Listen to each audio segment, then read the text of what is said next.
Going on, guys? So today we're outside and gonna go do an overview on my V8 swapped S10. Now I've been working on it off camera, just getting the little stuff done, making sure everything works. So got it outside here. Still looks stock on the outside. Hopefully it's not too windy out here. Still hear me. But there she is. So for starters, I've got a short water pump because I wanted to run a mechanical fan, but it's a little too tight for mechanical, so I got two electric fans. Aluminum radiator, because one thing is I didn't want to cut the cord support. A lot of guys will cut it and they'll move it back so they can run a mechanical fan.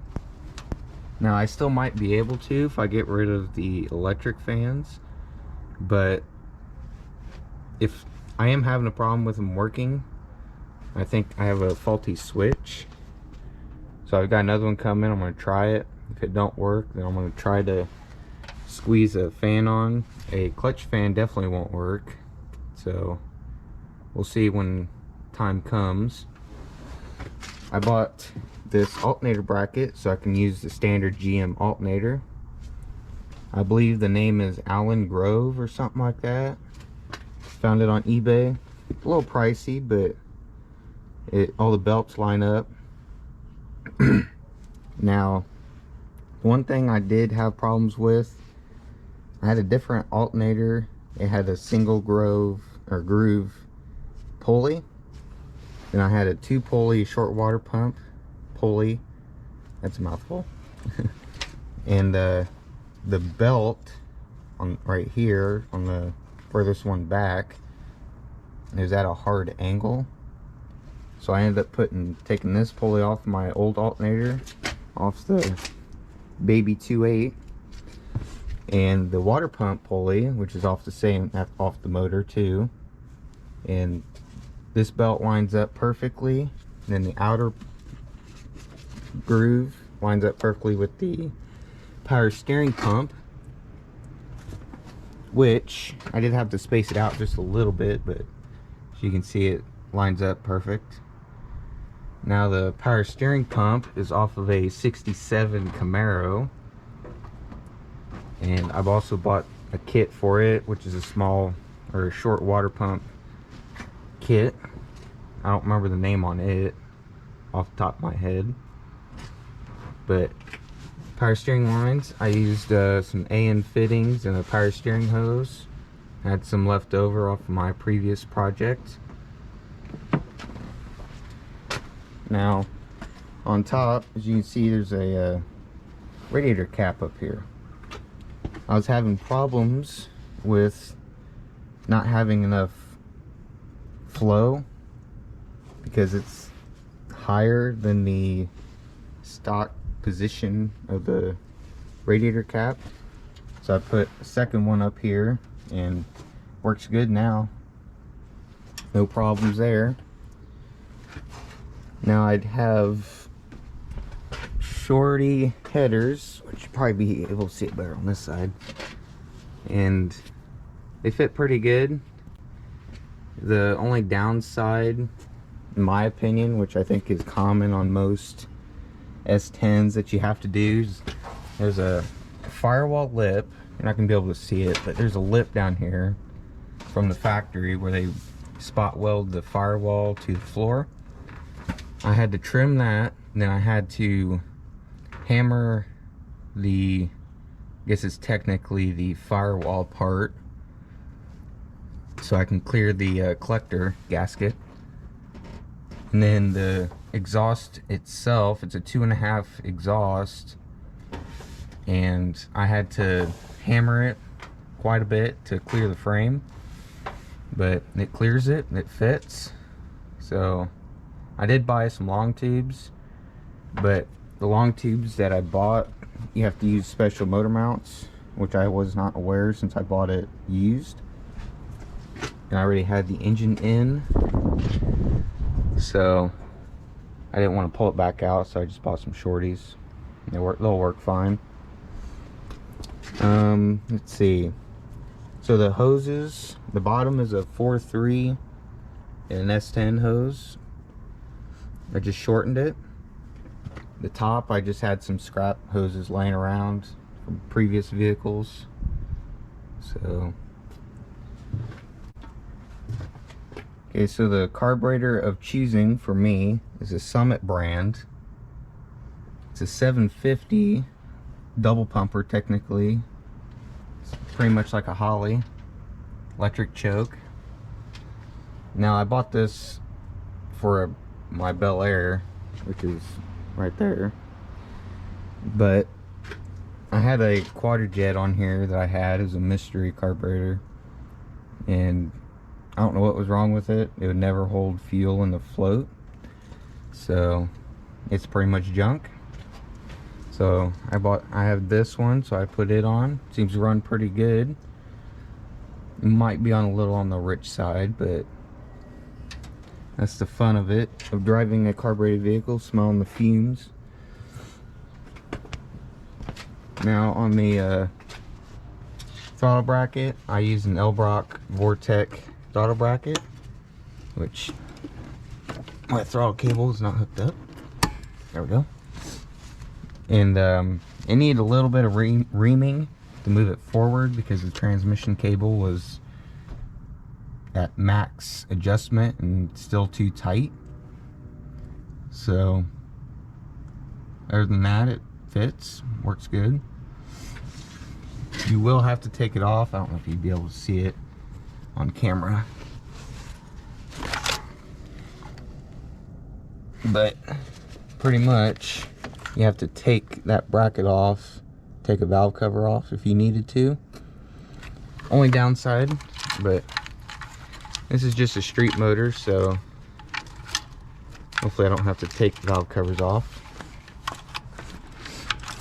Now the distributor, I found it on eBay as well. I don't remember the name on it, but it's a mini distributor and it's got a separate coil.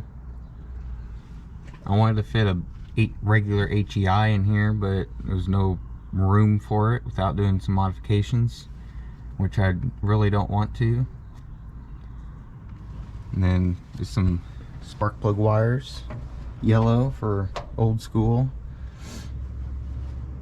So that's pretty much it on the engine itself that I can think of. So down to the exhaust. Hopefully it's not too dark down here, too tight. So it's a 2.5 crossover to a Y,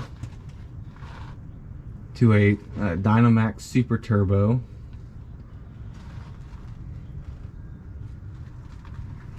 Into a 3-inch, so it's a 2.5 Y to a 3-inch single. So two 2.5s to a single 3-inch, and then the tailpipe is off of a like an early 2000s Tahoe. Fits pretty good. Got it exit about stock. It does hit the spare tire carrier or mount. It's no big deal. I can just cut that off. And then on the inside, I've got a TCI shifter. So, ratchet shifter. The only problem with it is I think it says it's made for a 700 and a 350. You can use them on Fords and Chryslers. They come with all the brackets. But the cable itself, I don't think is long enough, because see, I got park, reverse, neutral, drive, third, second, and it won't go into first.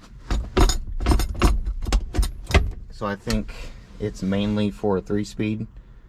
So I'll have to get a new cable to get down to first, which is no big deal. But for me, it's kind of annoying But so I got some aftermarket gauges just from auto parts store, because my truck had idiot lights. Put a tack on there right in the middle, a little baby tack, so I know what RPM I'm running at. Now what's cool, that I did, so I got this Jegs Speedo, so it's a GPS Speedo to a mechanical gauge. So you hook up your cable from the gauge to the box, and then it has a GPS, which is up here, and then that way you don't have to worry about gear in the transmission, which in my case the transmission is a 92, which came out of a throttle body truck, so it had an electronic speedo.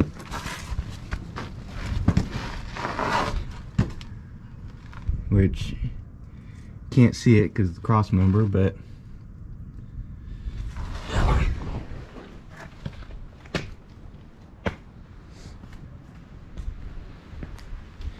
alright guys, so that's pretty much the overview of my S10. From what I've read, most guys say it's an easy swap. For me, it really wasn't that easy. I mean, I'm sure it's worth it because it's a small truck with a lot of power.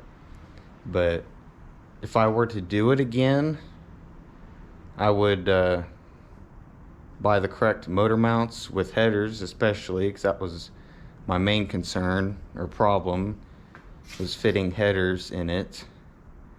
Other than that, do it in the summertime. So I started this project in November, and well, pretty much last day of November is when I started it, and right now it's like March 12th. So just working on it after work, trying to figure out everything that I need for it, trying to get everything to work. So really, it wasn't a hard swap because I had motor and trans out and new one in within a weekend. It was just fitting all the little stuff, and then working on this thing, having 2 projects at one time. So that's pretty much it. I'm gonna I need to run it to the gas station, so I might do a little ride along. I have driven it just to make sure the trans works and everything, because I put a shift kit in it and a lockup converter, which I've only driven around the neighborhood because there's not much gas in it, and it has first and second. That's all. It's about as fast as I was able to get it. So I don't know, hopefully third and fourth works and lockup. So that's pretty much the overview and all the parts I had to put on it. So I guess we'll cut to the me driving it, and actually driving it on a public road to a gas station.